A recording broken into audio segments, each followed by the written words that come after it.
आँखें देखें मौन सुख, सहा कहा नहीं जाय।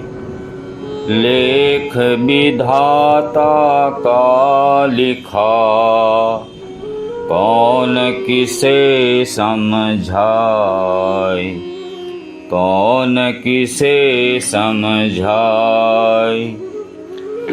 कर्म का फल व्यक्ति को उसी तरह ढूंढ लेता है जैसे कोई बछड़ा सैकड़ों गायों में अपनी माँ को ढूंढ लेता है। मैं सभी जीवों में विद्यमान हूँ, मैं चींटी में भी विद्यमान हूँ और हाथी में भी विद्यमान हूँ।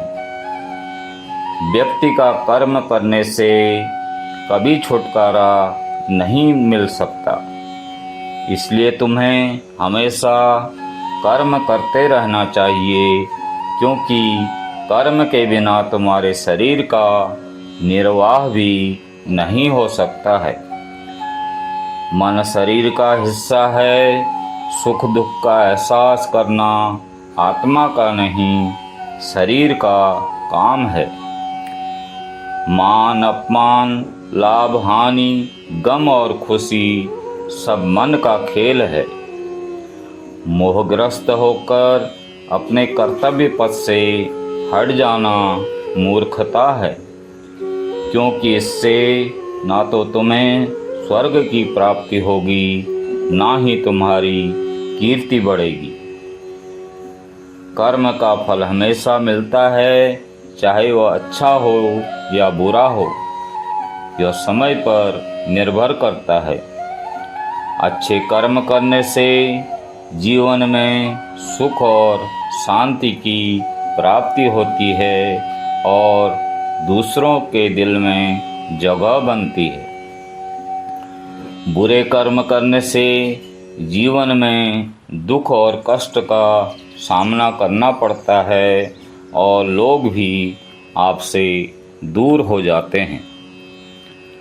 कर्म ही हमारे भाग्य का निर्माता और जीवन का निर्धारक होता है, इसलिए सही कर्म करना आवश्यक है।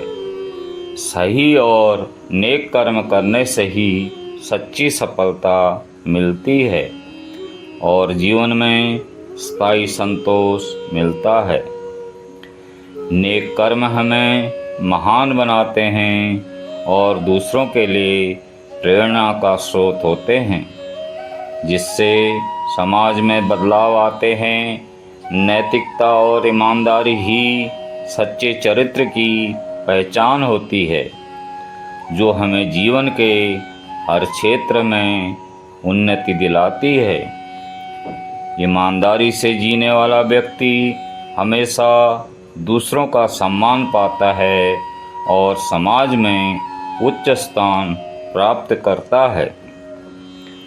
नैतिकता का पालन हमें सच्चे सुख और शक्ति की ओर ले जाता है, जिससे हमारा मन और आत्मा दोनों संतुष्ट होते हैं। श्री कृष्ण के विचारों का मुख्य उद्देश्य हमें जीवन में सत्य, धर्म और भक्ति का पालन करते हुए आत्मा की शांति प्राप्त करने का मार्गदर्शन कराना है। इसलिए श्री कृष्ण के विचारों को जीवन में अपनाने के लिए हमें उनके द्वारा बताए गए मार्ग पर चलना चाहिए, जैसे सत्य, धर्म, भक्ति और निष्काम कर्मयोग। जय श्री कृष्ण। राधे राधे।